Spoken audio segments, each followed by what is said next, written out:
Bienvenue sur la route principale, messieurs et dames. Merci de prendre rendez-vous avec ces grands programmes sur Malaika Télévision. Route principale, c'est votre émission socio-culturelle. Ici, nous recevons les célébrités, les artistes, les musiciens. Voilà, c'est une émission qui va vous présenter différents visages, mesdames et messieurs, sur le plateau. Vous aurez à les découvrir chaque vendredi en direct et le samedi en rediffusion. Encore une fois, bienvenue. Aujourd'hui, nous recevons pour vous un artiste et nous allons suivre l'annonce, c'est-à-dire la compilation de ces différentes prestations. On va suivre ça et puis on se retrouve après.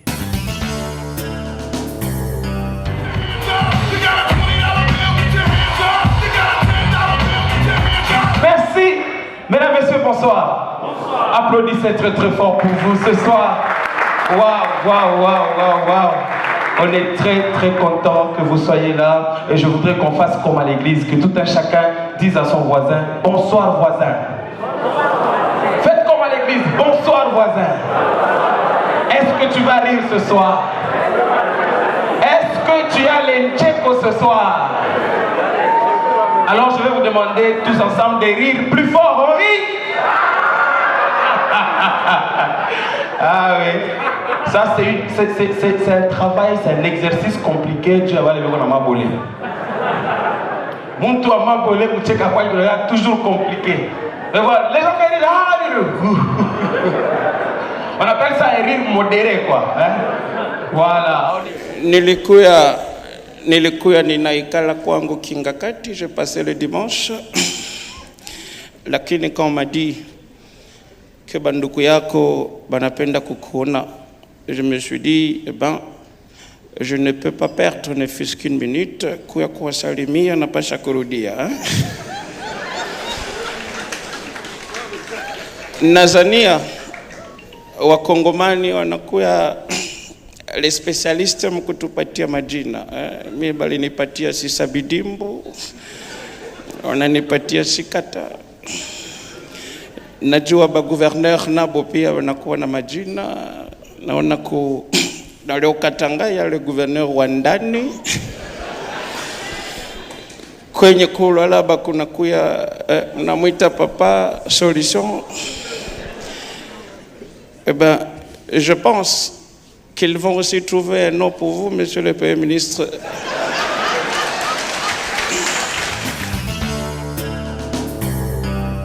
Voilà, c'est parti. Vous avez découvert ensemble avec moi de qui il s'agit. Marco Mbayabou, bienvenue. Merci Hervé, merci. Ça va? Ça va, ça marche. Bonne année 2020. Merci pareillement. Voilà, bienvenue sur la route principale. La route principale, c'est une route où tout le monde, pour atteindre un lieu, un milieu, par exemple le centre-ville, le milieu de son travail, on doit tous passer par une route principale, c'est-à-dire il y en a beaucoup, par exemple ici à Lubumbashi. Alors nous vous invitons aujourd'hui, c'est pour qu'on essaye de parler avec vous sur votre carrière, sur votre vie, comment ça évolue. Alors Marco Mbayabou, ça fera combien d'années déjà comme artiste? Je peux dire 10 ans. 10 ans déjà comme artiste humoriste. On est en train d'aller vers la 11e année. Donc 10 ans en train de faire rire les gens. Est-ce que tu peux faire une évaluation, l'évaluation de ces 10 ans en quelques mots seulement, 4 ou 5 mots? Ben pour faire une évaluation rapide, il faut dire que dans ces 10 ans, j'ai eu à faire quelques voyages. Déjà pour commencer à Abidjan en 2015 où j'ai joué à ce grand festival, Abidjan Capitale du Rire, dans la soirée Président, qui est une conception de Maman. Et puis après, j'ai joué au grand festival congolais, un festival d'humour congolais, les Toseka, de tout le temps que j'ai rêvé, à Kinshasa. J'y étais. Et on a fait le meilleur de nous-mêmes, on a fait la meilleure représentation de la province. Et puis après, on est revenu avec le Festival international de rire de Kolwezi, où on a invité aussi des grandes stars de l'humour africain, comme les Digbe Cravate, Omar de Funzu, Adama Daiko et tant d'autres. enfin, on est revenu sur le Haut-Katanga avec le périple du rire, mais bien avant, il y avait le Rion un peu. Et on a clôturé avec le Réveillon du Rire, qui est le tout récent événement qu'on a fait au mois de décembre. Si on peut bien retenir les 10 ans de Marco, une réussite ou un échec, selon tes attentes? On peut dire une réussite, oui, parce qu'on a percé. On a percé dans ce domaine de l'humour. On a réussi à créer maintenant des événements auxquels le public s'est fidélisé. Ben, pour moi, je peux dire on a réussi. De ton enfance, quand on grandit, on est encore petit, 7 ans, 8 ans, on se fixe déjà certaines ambitions. On s'est dit, ben, moi je serai médecin, je serai monsieur l'abbé, je serai mécanicien. Il y a toujours des choses comme ça, on parle entre amis quand on est enfant. Oui. Ça t'arrivait aussi de... Tu avais quelle ambition? Tu rêvais de devenir qui un jour? Ben, tout naturellement, moi je me disais qu'il fallait que je sois médecin. Médecin, pourquoi? C'est quoi la motivation en fait? C'est que j'aime bien venir au secours des autres. J'aime bien travailler pour les autres, aider les autres. Ça, c'est ma passion. Mais après, comme je me suis dit, j'ai eu une forte sensibilité par rapport au sang. Moi, les plaies, blessures, tout ce qui est fatal là, non. Mais il faut qu'on touche à moi. Bon, après, une autre passion, c'est de devenir avocat. Celle pour laquelle j'ai même fait des études en droit à l'UNILU. Mais bon, c'était ça au début. C'était ça au début. Et qu'est-ce qui t'a dérouté après Bon, rien ne m'a dérouté jusque-là, ouais, je peux dire. Parce que les études de droit, oui, je les ai faites. Ce n'est pas exclu pour moi d'exercer en tant qu'avocat ou magistrat un jour. Je ne dis pas aussi que j'ai mis le droit dans les valises, non. Je suis là où je suis, c'est par destin. Hein? C'est le destin qui a fait que je sois là où je suis aujourd'hui, comme humoriste. Donc je ne suis pas encore dérouté. Hein? Je suis encore dans les cadres. Qu'est-ce qui t'est venu en tête ces jours-là où tu as commencé à faire la comédie? Ce qui m'est venu en tête, c'est que c'est cette révolte de mettre en valeur les talents que le bon Dieu m'a donnés. Vous savez, le talent, Hervé, c'est une richesse particulière, naturelle, que le bon Dieu donne à tout un chacun. Vous voyez, comme vous êtes un chevronné présentateur des émissions télé et radio et tout. Je ne pense pas que même si vous aviez fait des études en médecine ou en droit, vous auriez la facilité de taire, d'étouffer ce que le bon Dieu a mis en vous. Voilà, je me suis dit, non, mais pourquoi enterrer cette richesse-là? Pourquoi enterrer ces talents? Je me suis dit, bon, waouh, c'est le moment d'y aller, il faut que je puisse l'exploiter jusqu'à ce que ça finira un jour. C'est comme du gisement de nos richesses naturelles. C'était quoi l'exercice que tu faisais faire rire les gens? C'était dans la maison, tu pouvais faire une petite blague et maman s'est mis à rire, le professeur Zachary s'est mis à rire. Dis-nous un peu, c'était comment? Bon, il faut dire que tout est parti par les imitations des pasteurs de mon église, en fait. À chaque fois que je me rendais à l'église, quand je rentrais, je passais en revue ce qu'on nous a enseigné. Donc je pouvais dire, maman, papa, voilà, tel apôtre, tel berger, il a dit ça, tellement que j'ai reproduisé ça bien, c'était marrant en fait. Mais bon, d'un côté, mais de l'autre, papa me disait, non, toi, faut pas imiter les serviteurs de Dieu, c'est pas bien, c'est pas bien. Et puis voilà, donc je me disais, est-ce que c'est bien, est-ce que c'est mauvais? Mais quand même, les gens en riaient. Mais puis, c'est ce qui était beaucoup plus bon, c'est à l'école maintenant. Hein, à l'école, à Kitumaini, quand je reproduisais Monsieur l'abbé Daniel, Monsieur l'abbé préfet. C'était comment là? C'était comment? J'ai hâte d'écouter. Non, lui en fait, à chaque mot du matin, il avait un trousseau de clés là. Et quand il montait sur la tribune là pour s'adresser aux élèves, hein, il grinçait un peu ses ongles. Mes chers amis, je voudrais vous dire qu'aujourd'hui, il y aura un peu de trouble des étudiants. Je ne voudrais pas qu'il y ait ne fût-ce qu'un élève qui va oser de sortir lorsque les étudiants seront là. Tout le monde, vous serez coincé dans vos salles de classe. et quand j'ai limité, et je reproduisais aussi les professeurs et tout, waouh, ça c'était marrant. Ok. Ça, et ça t'a créé un peu de succès à l'école? Oui, un peu de succès, mais aussi un peu de désagréments. Parce que on faut coucher ça régulièrement. Ça a énervé le préfet, au fait. Oui, bon, parce qu'il n'avait pas encore compris la portée de cette histoire-là. Il n'avait pas encore compris que c'est un élève qui a du talent en lui et c'est ce talent-là qui est en train de... Il pensait que c'était une façon de se moquer. Certainement, de déranger peut-être et tout, alors que moi j'étais un élève intelligent. Donc ça m'écoutait aussi de renvois réguliers. Mais bon, je crois que les dieux de l'humour m'avaient aidé. Je peux le dire ainsi. Marco, il y a un peu de raisin sur notre table. Ah, merci. Ça vous dérange pas de dégoûter un peu? Merci Hervé. Tu sais comment on appelle ça en Swahili? Bon, en fait, c'est ce qu'un ami me disait. À chaque fois qu'il voyait ça dans des revues de témoins de Jéhovah et tout ça, il disait « Tunda Zamungu ». Qu'est-ce qui n'est pas Tunda Zamungu? Ne commence pas, s'il te plaît. Nous sommes encore au début. Non, c'était juste un rappel quand j'ai vu les raisins, quoi. Mais c'est bon, c'est un fruit que j'apprécie. Ok. Marco, fils d'un professeur d'université. Oui. Papa Zachary, paix à son âme. Merci. Quand il a commencé à comprendre que l'enfant avait un talent caché, l'enfant faisait rire, un jour il allait te conseiller, il ne faut pas imiter les serviteurs de Dieu, il voulait te canaliser dans un autre chemin, où il te demandait juste de ne pas imiter les serviteurs de Dieu parce que c'était sacré et tu pouvais bien imiter les autres.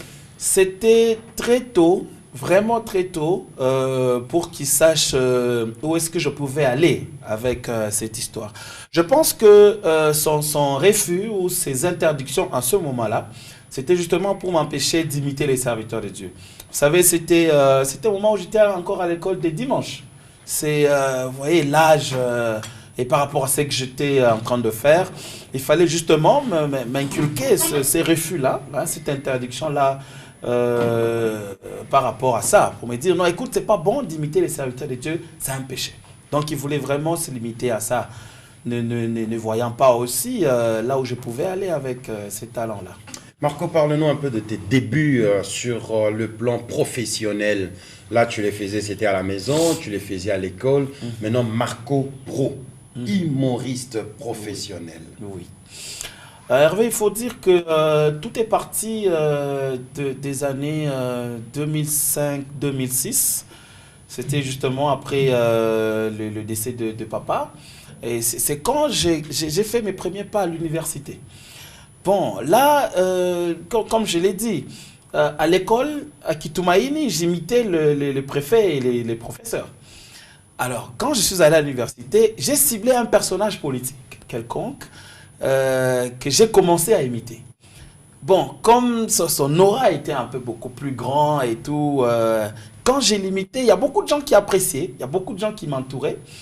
Ben, je me suis dit, est-ce que cela va rester seulement au niveau du milieu estudiantin? Non.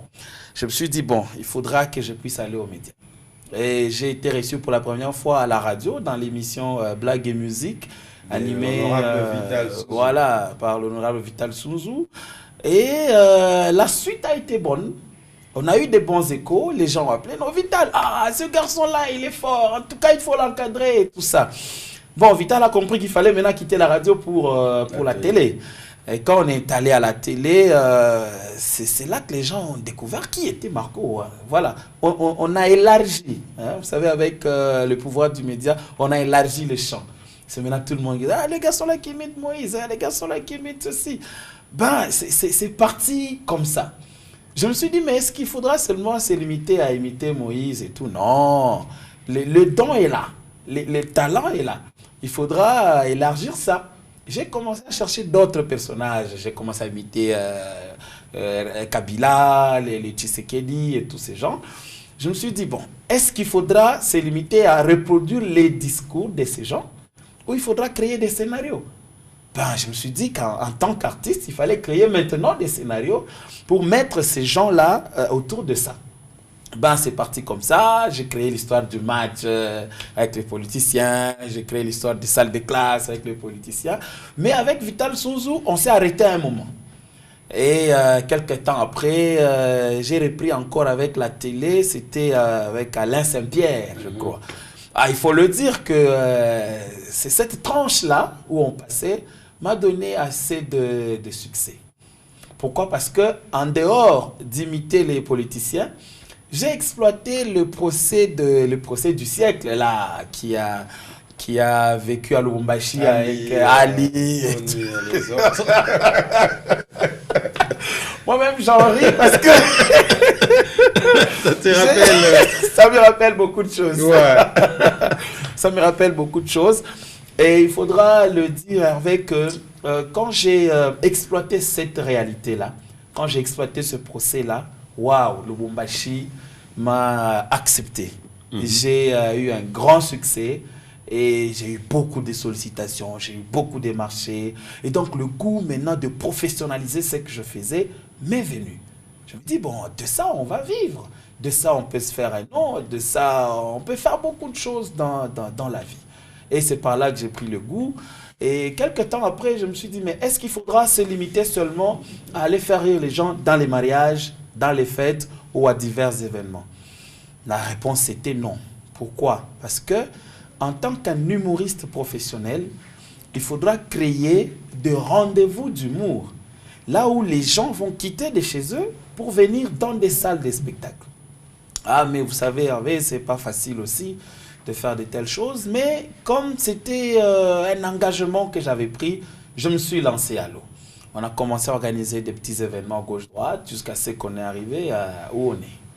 Voilà. Je crois qu'un... Voilà, c'est une très belle histoire. Marco, c'était du genre maman qui frappait tous les jours, maman qui grondait. Marco, très brutal dans son enfance. Surtout qu'il aimait bien aller jouer au football. Oui, certainement. Il fallait rentrer un peu tard, sale, et c'est maman qui... Oui, mais aussi papa ne voulait pas. Il ne voulait pas parce que tu sais, un professeur d'université, bon, qu'est-ce qu'il veut? Bon, il veut que tous les enfants soient... comme lui, trop lire, les études, c'était ça le principe chez nous. Donc si on remarque que tu commences à affectionner autre chose, ah ben là, tu commences à être en guerre avec papa et maman. Mais moi c'était le football. Comprenez que j'ai vécu mon enfance dans un quartier qui était voisin à un complexe sportif, la cité des jeunes, là chez les prêtres. Avec autant de terrains de football, ben, ce n'était pas aussi... Je ne pouvais pas être à l'écart. Hein. C'était une réalité dans laquelle j'étais plongé. Et aujourd'hui, quand maman te voit, elle dit quoi? Fier de son fils. Fier de son fils que je suis. D'ailleurs, je peux vous dire que c'est maman mon premier manager, s'il faut le dire. Okay. C'est un détail que je voulais oublier.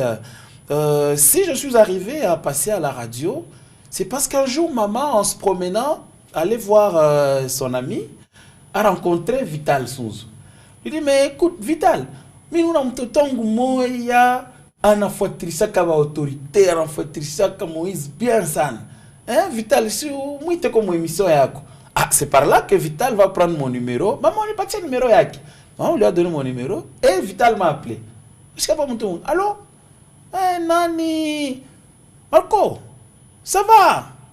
C'est Vital Sunzu, l'autorité de la ville. Comment ça va? Mwenjango. Nikubebe comme émission, hein? Kuya comme émission? Maman na sema unafuatilisha kabantu mzuri. Non, nikubebe comme émission. J'ai dit, bon, c'est une occasion, il fallait. Donc, maman est très fière de moi aujourd'hui. Je crois que toutes les mamans, hein, dans sa peau, par rapport à un fils que je suis et par rapport à ce que je fais. Rentrons un peu dans la façon d'imiter les gens, le personnage.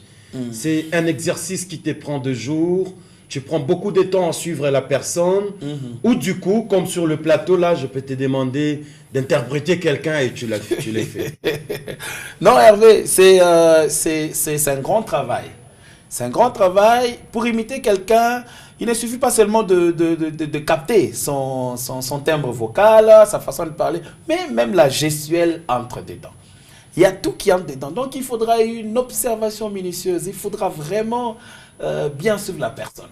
L'éthique et tout ça, ça entre en ligne de compte et c'est un grand travail. Mais ce grand travail ne peut être abattu que sous le soubassement que nous avons, c'est le talent. Oui, donc imiter pour moi c'est... Et les autres comédies que vous faites, faire rire les gens, pour toi, c'est facile ou c'est pas facile?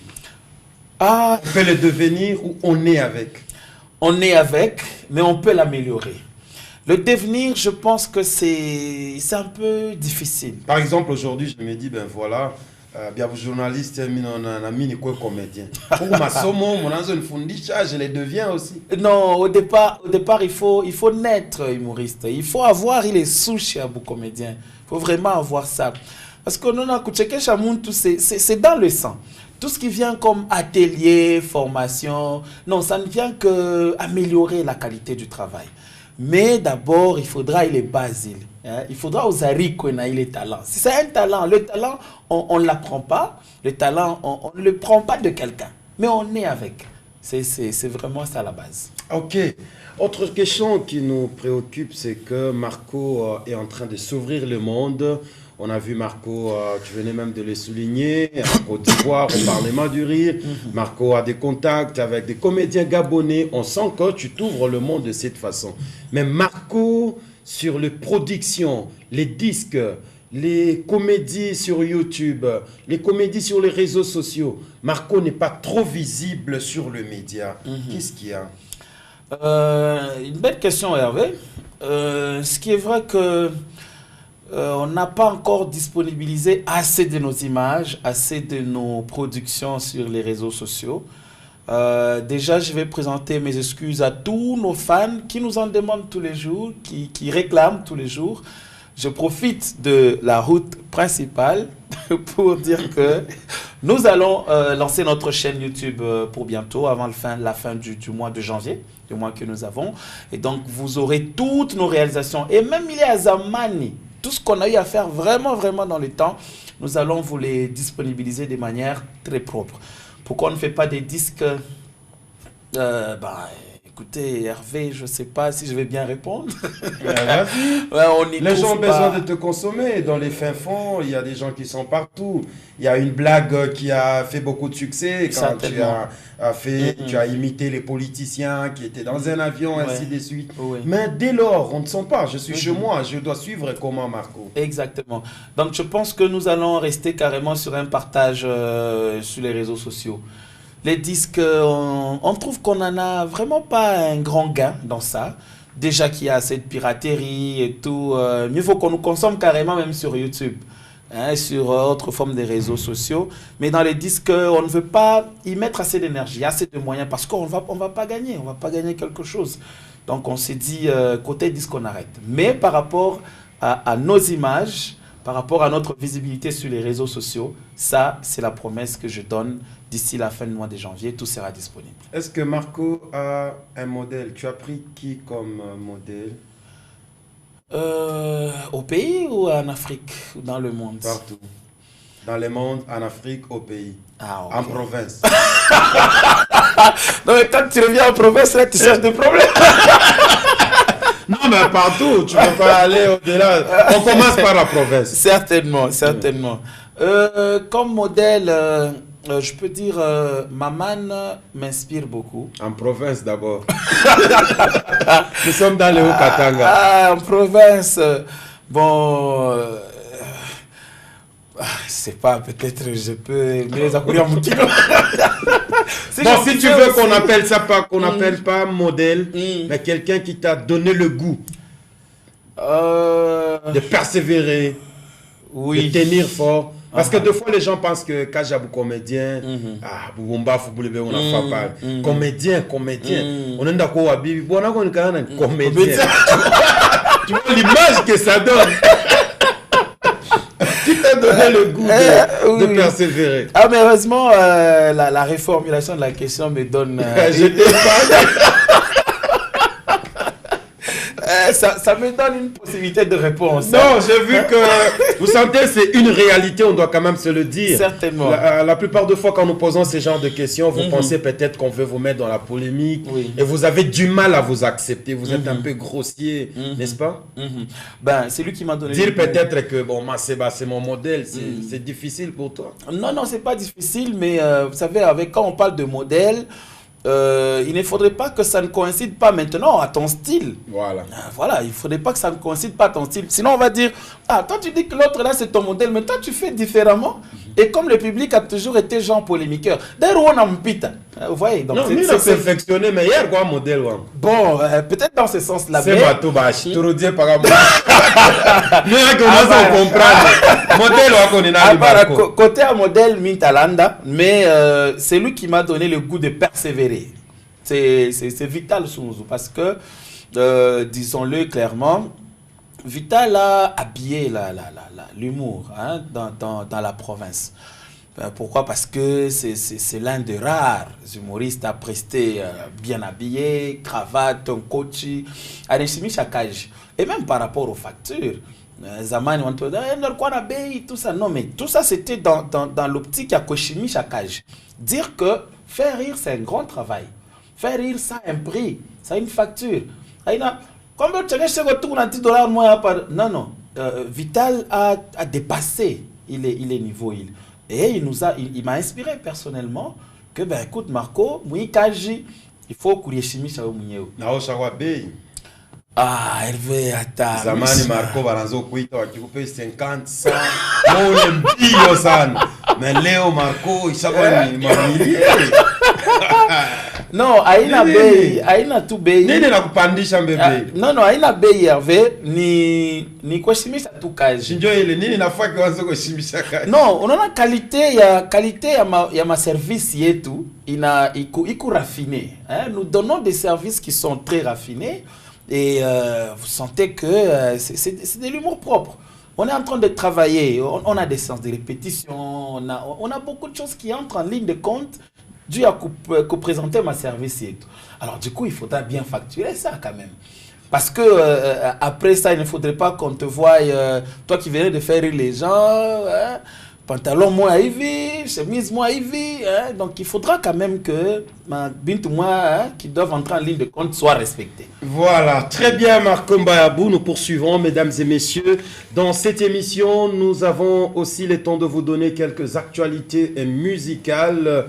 En nouvelles, bien sûr, nous allons vous informer que Fally Ipupa est en train de se concentrer, de se préparer pour son retour sur la scène parisienne. C'est pour le 8 février. Fally Ipupa sera à Accor Arena, ex-Bercy. Ça sera à Paris le 28 février. Et JB Mpiana, de son côté, mesdames et messieurs, l'album Balle de match est fin prêt. Et bientôt, tout l'album va sortir. Il y a quelques morceaux déjà que vous êtes en train de suivre chez vous à la maison. Et en même temps, Papa Chéri Moukoulou se prépare pour un concert à Istanbul, c'est en Turquie. Ça sera le 1er et le 9 février. Papa Chéri sera là pour une production. Ici chez nous à Lubumbashi, RJ Kanyera s'est produit ce vendredi sur Kile la Balanda, chez Copper Lunch, chez Madame Joël Kalala. RJ Kanyera était invité là-bas. À l'occasion, vous savez, c'est le 17 aujourd'hui, c'est férié.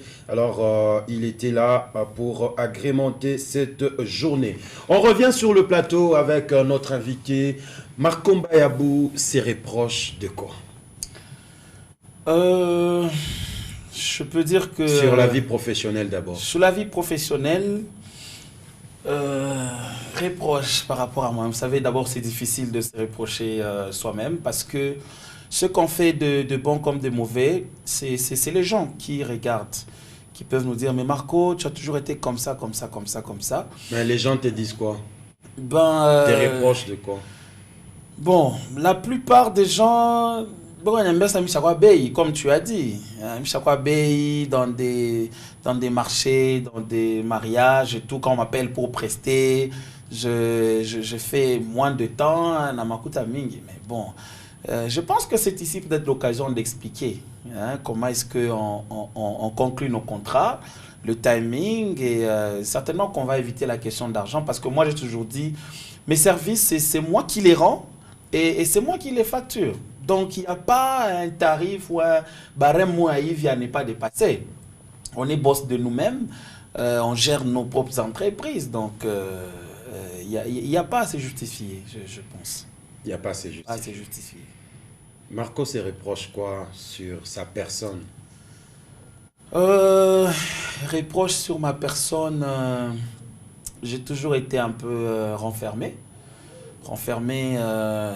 Ce qui veut dire que je n'aime pas partager ma vie avec beaucoup de gens. D'ailleurs, ma vie privée, je n'aime pas la partager avec beaucoup de gens. J'aime bien vivre ma petite vie un tout petit peu cachée. Ce qui me donne, par erreur d'ailleurs, ce qui me donne un aspect d'orgueil, par erreur, par rapport aux gens. Disent que le garçon est là orgueilleux, celui-là, Marco, il est trop... Non, ce n'est pas le fait d'être timide ou renfermé qu'on est orgueilleux. Je pense que jusque-là, je peux me reprocher de ça. Et je me dis, est-ce qu'il faut que je change? Bon, s'il faut que je change, je me dis, bon, c'est la nouvelle année, avec de nouvelles perspectives. Je crois que je fournirai assez d'efforts pour ne pas permettre à ce que certaines personnes, par erreur, me traitent d'orgueilleux. Ouais. Quelles sont les qualités de Marco Mbaye? Très serviable. La serviabilité, c'est vraiment moi. Mimi pachata 1000 francs à transport, nous besoin. Parce que je me dis, c'est en donnant qu'on a assez de bonheur qu'en recevant. J'ai aussi un grand cœur de pardon. Déjà que nous sommes appelés à procurer d'abord numéro aux gens. Donc je ne suis pas autorisé, Hervé, d'avoir des petites prisons dans mon cœur pour dire « Ah, mina Hervé, en tout cas, mina qui m'ont Hervé, à gauche, mina à droite. » Non, on a le temps de comprendre, de pardonner. J'ai ce grand cœur-là de pardonner. Voilà, nous avons choisi pour vous un de vos proches, parce que ça ne va pas faire mal à quelqu'un. Un de proches de Marco a accepté de parler à notre micro. Ben voilà, vous allez suivre la vidéo, passera tout de suite. Voilà. Vous allez prendre cette machine et suivre quelqu'un qui est en train de parler de vous.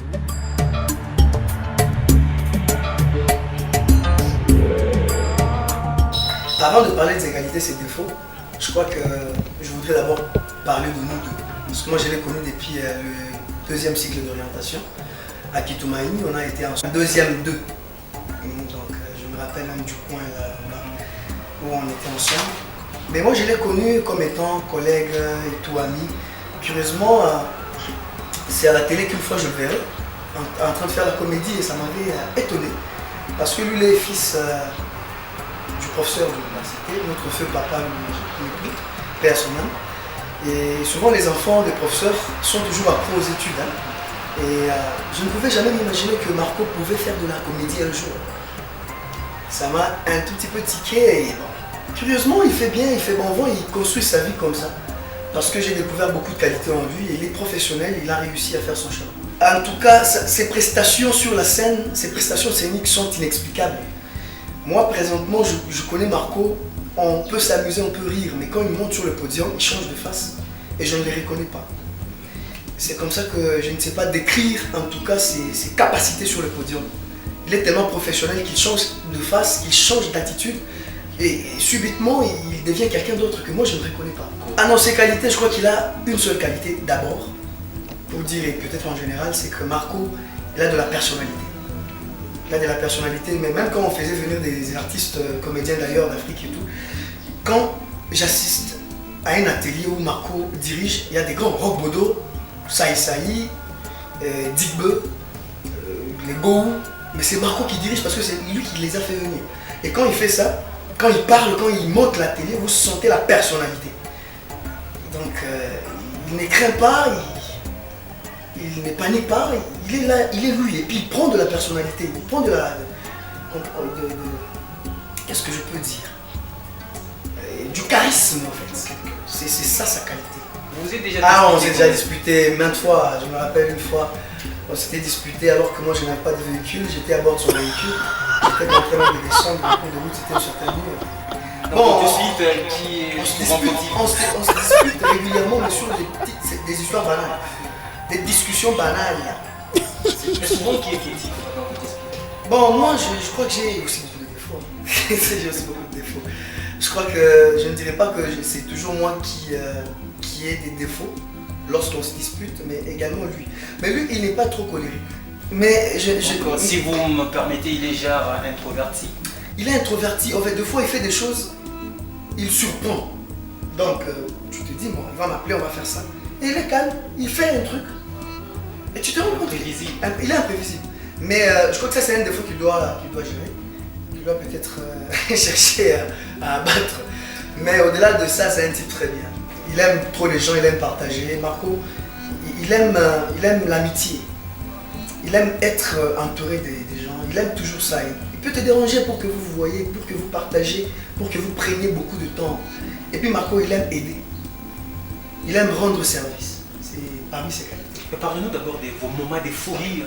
Avec Marco. En tout cas, on a beaucoup de moments. Moi, je suis marié, et lui également. Mais on a pris beaucoup de temps ensemble avec Marco. On pouvait quitter. On est à Lubumbashi, on quitte nos maisons pour prendre un hôtel. Surtout quand on est à un événement. On prend une semaine, on dit à la maison vous êtes concentré. Qu'on est concentré et puis on est là. J'ai même des photos. Je crois qu'il y a des photos. On est à la piscine avec Marco.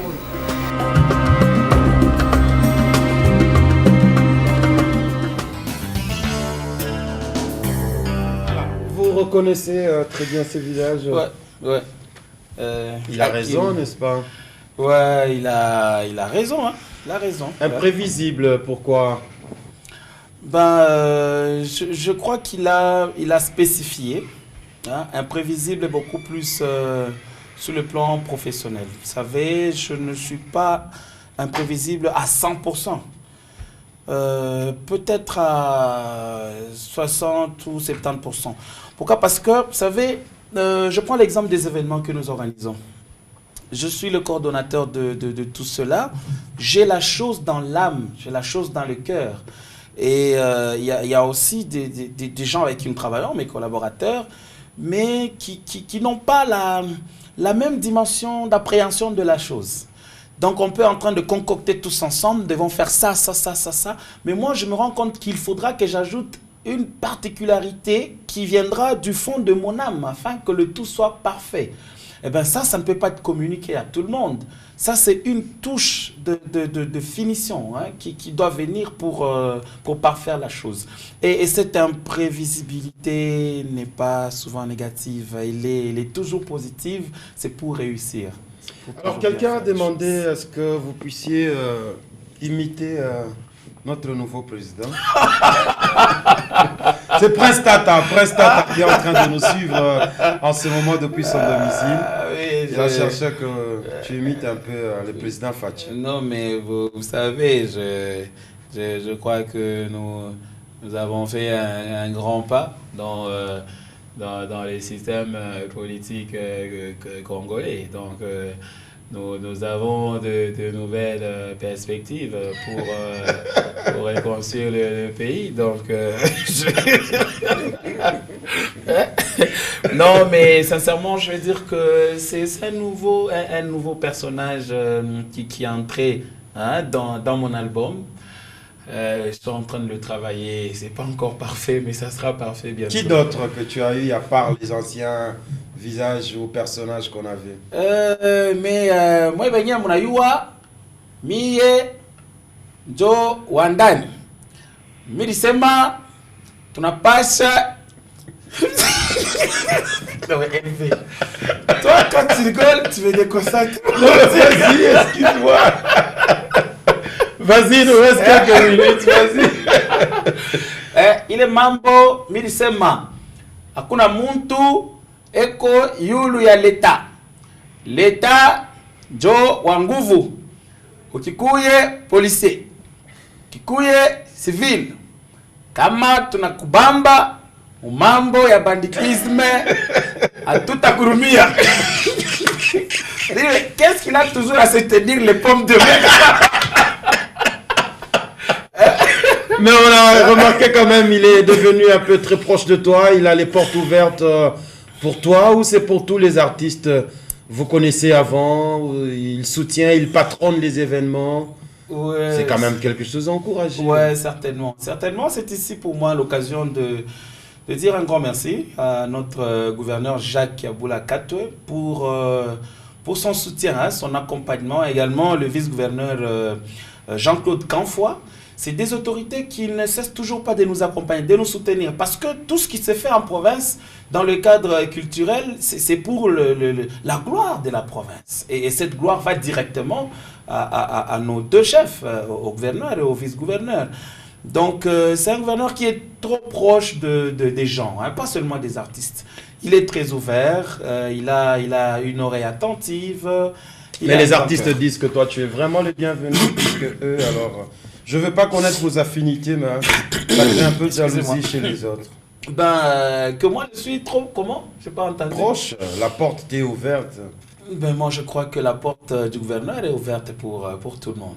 Hein, pour tout le monde. Tu crois ou tu le constates aussi? Je le crois et je le constate parce que vous savez, si vous venez frapper à la porte du gouverneur avec une question intéressante, une question qui a de la substance, je ne vois pas notre Wandani vous repousser, je ne vois pas. Merci Marco Mbayabou, nous sommes dans la dernière minute. Marco, on a vu Périple du Rire, on a vu Réveillon du Rire. Tu changes de nom, tu veux pas garder un truc qui va rester édition chaque année? On était à l'époque dans... C'était quoi les trucs de rire? Rions un peu. Rions un peu, Périple du Rire, oui. Réveillon du Rire, il y en aura autant, les noms viendront comme ça? Non, il faut dire que la seule modification qu'on a connue, c'est on est parti du Rions un peu au Périple du Rire. Pourquoi? Parce qu'on s'est dit, les gens qui viennent, ils viennent pour rire beaucoup d'ailleurs. Pourquoi mettre Rions un peu? Mon bureau s'est réuni pour dire, écoutez, on peut changer.